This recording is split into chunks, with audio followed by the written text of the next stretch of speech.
నమస్తే welcome to I dream నేను మహేశ్వరి మనతో పాటు ఉన్నారు యోగా ట్రైనర్ సిద్ధార్థ్ గారు వారితో మాట్లాడతాం నమస్తే సిద్ధార్థ్ గారు నమస్తే మేడం సిద్ధార్థ్ గారు యోగా ఆసనాలు జీవన ప్రమాణంలో ఎంతో ప్రాముఖ్యతను పెంచుకున్నాయి ఈ ప్రస్తుత జీవన శైలిలో యోగా అనేది ఒక భాగం అయిపోయింది సో దీంట్లో చాలా ఆసనాలు ఉన్నాయి ఈ రోజు మాకు ఏ ఆసనం గురించి తెలియజేస్తున్నారు మేడం మనం ఈరోజు కూర్చొని చేసే ఆసనాల్లో ఒక దాని గురించి తెలుసుకుందాం అదే ఒక వజ్రాసనం అన్నమాట ఓకే సో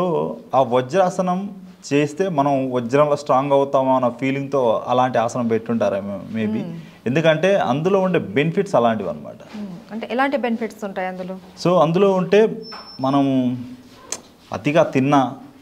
మనకి మార్నింగ్ మోషన్ ప్రాబ్లం ఉన్నా కూడా ఆ ఆసనం వేస్తే మనకు ఖచ్చితంగా ఫలితం ఉంటుంది సో అలాంటి ఫలితాలు ఉండడం అలాంటి ఫలితాల కోసము ఇలాంటి ఆసనం వేస్తే చాలా బాగుంటుంది అనమాట మనకి సో వజ్రాయుధం ఎంత శక్తివంతమైనదో ఈ ఆసనం కూడా అంత శక్తిని ఇస్తుంది అంటారు చూడడానికి చాలా ఈజీగా ఉంటుంది చేయడానికి చాలా బాగుంటుంది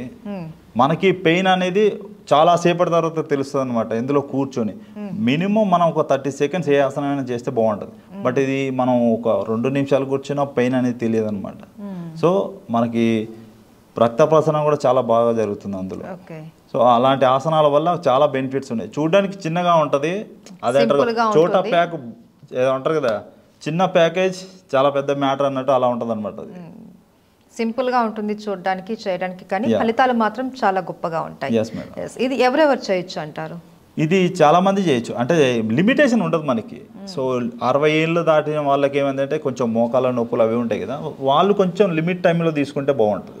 సో మిగతాది ఇక 6 ఇయర్స్ నుంచి ఎవరైనా చేయొచ్చు సో కొంచెం ఓల్డ్ పీపుల్స్ దీన్ని కొంచెం అంటే ఏజ్ పడింది కాబట్టి వాళ్ళు కూర్చున్న తర్వాత నరాలన్నీ స్టక్ అయిపోయి ఉంటాయి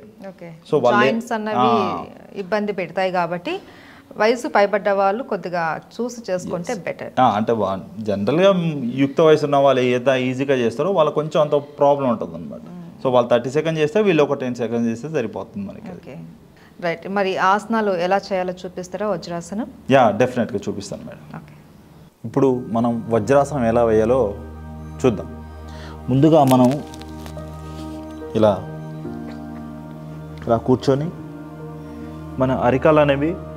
ఆకాశం వైపు చూసేలా ఆ గ్యాప్ మధ్యలో మన సీట్ అనేది కూర్చునేలా చూసుకోవాలి తర్వాత లుక్కు అండ్ చెస్ట్ చేతులు వెన్నుముక అన్నీ ఒకే పొజిషన్లో ఉంచుకునేలా చూడాలి సో ఇందులో ఏది మిస్ అయినా దీనికి వచ్చే బెనిఫిట్ అనేది మనకి దొరకదు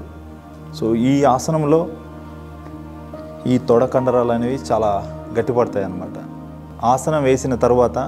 మనం కళ్ళు మూసుకొని పెయిన్ ఎక్కడ ఉంటుందనేది అక్కడ గమనిస్తూ ఉండాలి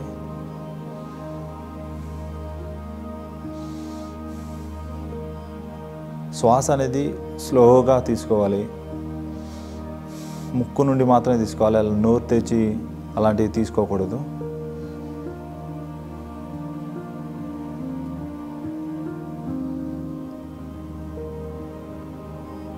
చూసారుగా వజ్రాసనం ఎలా వేయాలో ఆసనం ఎలా వేస్తామో అలాగే రిలాక్స్ అవ్వాలి మనం సో ఆసనం వేసినాం ఫస్ట్ టైం ఎలా కూర్చున్నామో సో అలాగే ఆ ఆసనం నుండి మనం రిమూవ్ అయిపోవాలి సో